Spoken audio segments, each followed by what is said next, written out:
Hello friends, welcome back to another video. Dave here, and it's been a while since I did a Q&A video, so I thought it'd be fun to do another one right here, right now. So let's get into the first question by Senior Zhang. Great shows, my concern is what to do after it gets dark. Isn't it hard to be inside the car all night? After all, no much space inside the car. Alright, Senior Zhang, thank you so much for your question. To answer your question, I try as much as possible to get out of the van during the day, doing errands, doing laundry, whatever it is. The key is to get outside the van as much as possible because I know the rest of the night I'll be inside the van. Thankfully, it's as comfortable as possible in here with TV, sink, etc., with plenty of space.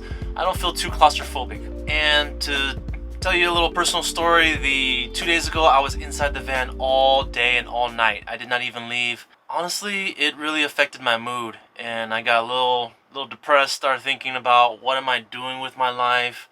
I'm living in a van. What's my purpose in life?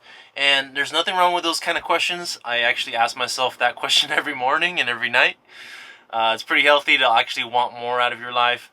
Alright, thank you, Zhang. On to the next question.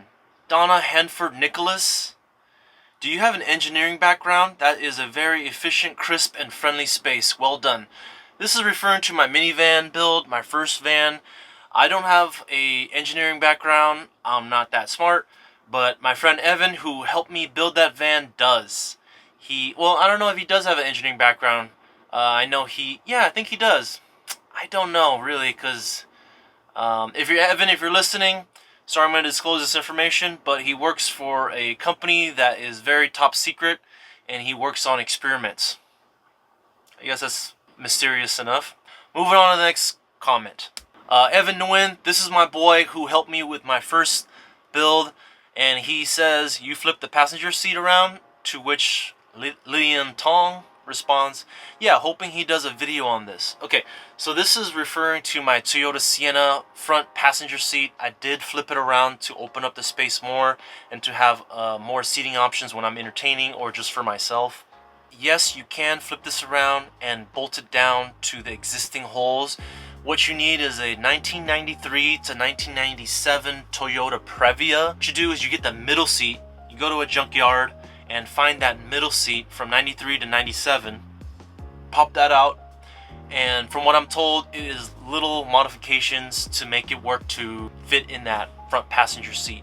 I actually had a subscriber reach out to me saying that he would do it for me, but I have since sold the van. So in short, what I did personally was I just unbolted it. It's four bolts, and then there's a plug and play for the airbags.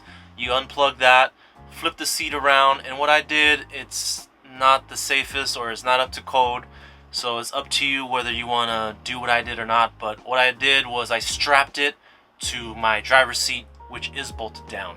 So yeah, I hope that answers your question. I know I got a lot of questions about that, and sorry it took so long to get this video up, answering all your questions. I intend on doing these more frequently. Reach for the sports, quote unquote. I've had 400, 500 pounds on here. Yeah, bro, I like them thick too. Shout out to you, Reach for the Sports. This is referring to my bed video. It's very strong, and yes, I've had that much pound on that bed and never creaked once. Okay, next question. Superstar 92118. What kind of batteries are you using for the solar system? This is lithium LiFePO4 batteries. It is a DIY system. Previous owner made this together. There are plenty of tutorials out there if you want to tackle this. The good thing about it is incredibly cheaper. And then you connect a BMS, which is a battery monitoring system. Those are for sale everywhere, according to how much cells you have and how much the BMS can handle. And there are a lot of cool BMSs out there that'll do low temperature cutoff, and I'll show you the app on screen if I can. But there are every single parameter, every number that you could ever imagine on there. So thanks, Superstar, for your question. On to the next. Okay, watch later. This is actually more of a statement. 5 years in now because of child support. I say this to anyone on child support. Van life rocks. No rent, no electric bill, no water bill, and all the gas bill is your vehicle plus maintenance. I have taken my kids on some amazing trips over the past 4 years, and they have had a blast. Van life has given me a real start with my kids. Try it, and if you don't like it, you can always go back. But why would you? Watch later. I don't have kids that I know about. I'm sure there's a few little Daves running around. But I feel ya. Real way to save a ton of money, and you get a chance to be with your kids and travel with them, etc., etc. And if you remember Danny, my friend who has the Ford Transit I did a tour on, he's actually a real good friend of mine. I see him all the time, and that's what he's going through now, and it's worked out for him great. So watch later. Thanks for your comment. Next one, Robert Ware. Do you carry any type of tools with you? Yes, I do. I have a whole drawer full of... I've been trying to get all my tools, not that I had a lot or anything, but I wanted to make them portable. So I have a Ryobi set, and they have over 220 tools that connect to their lithium battery. More than I'll ever need, but I have about 6 or 7 or 8 of their tools, along with a couple other Milwaukee tools, and I carry around a host of other things. I need to go through that and organize them better, along with some survival gear.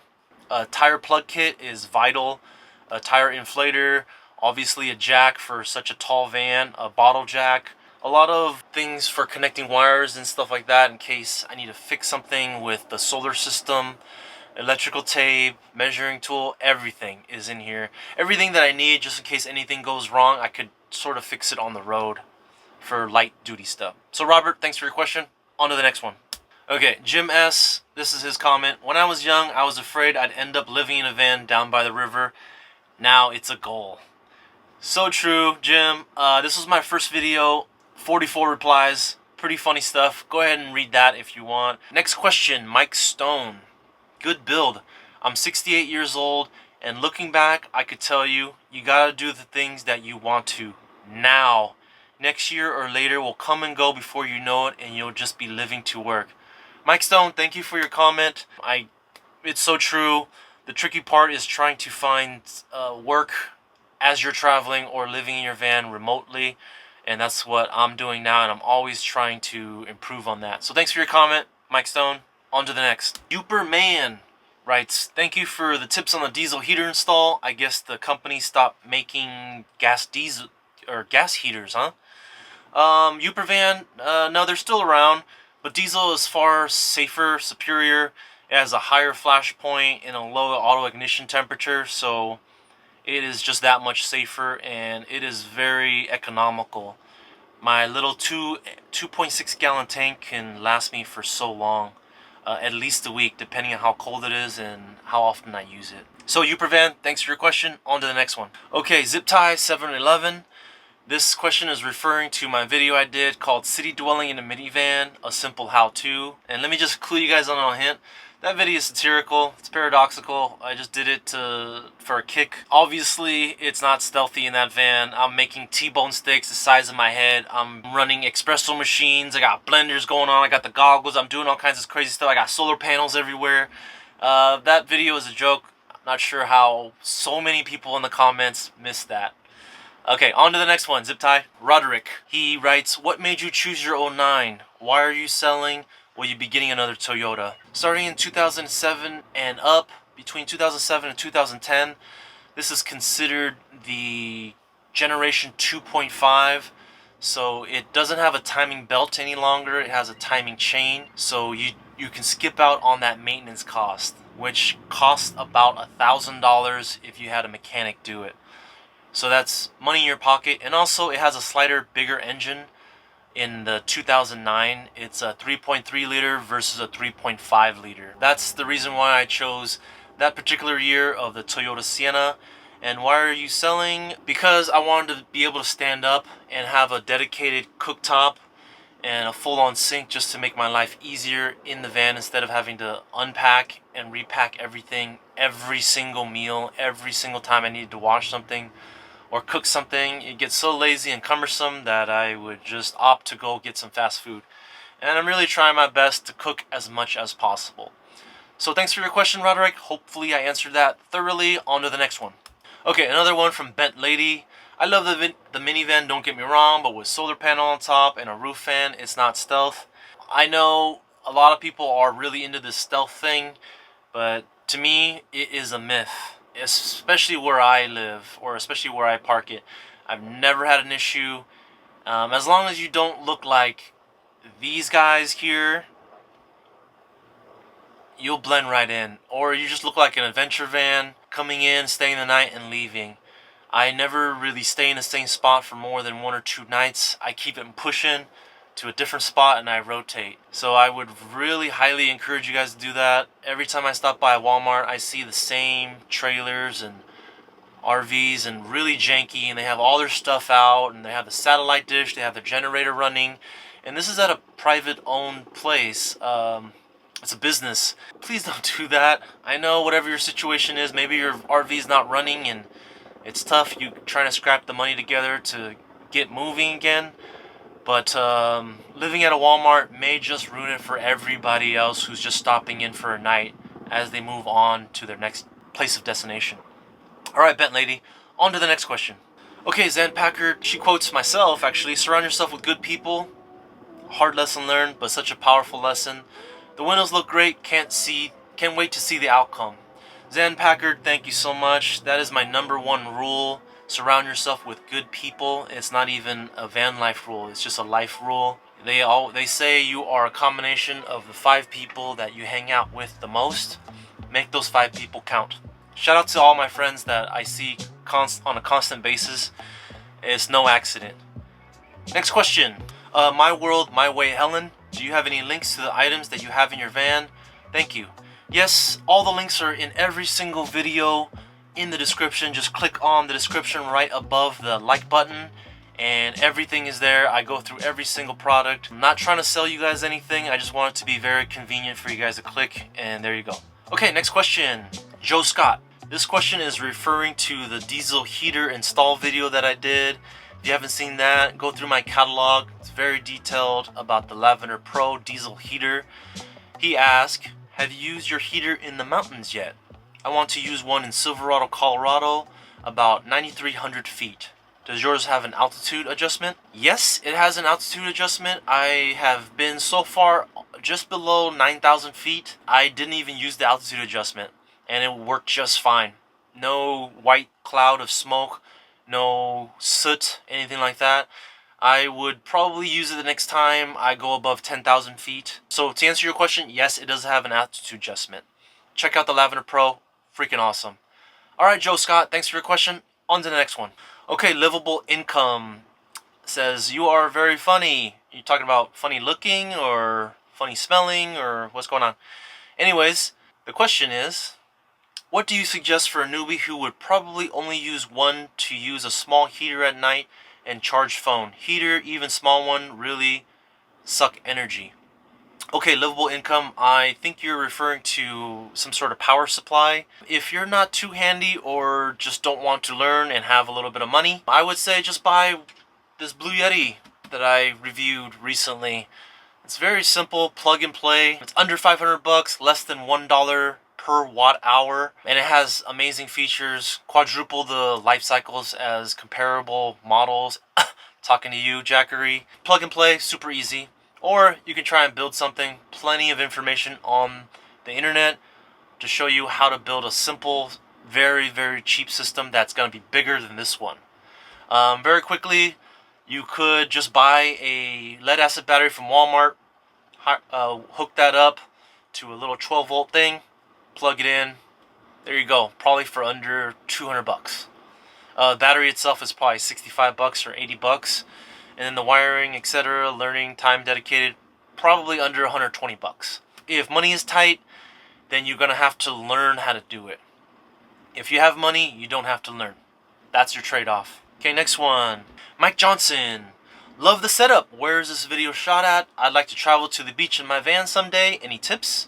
I'm from Oklahoma and have just converting my E150 for traveling.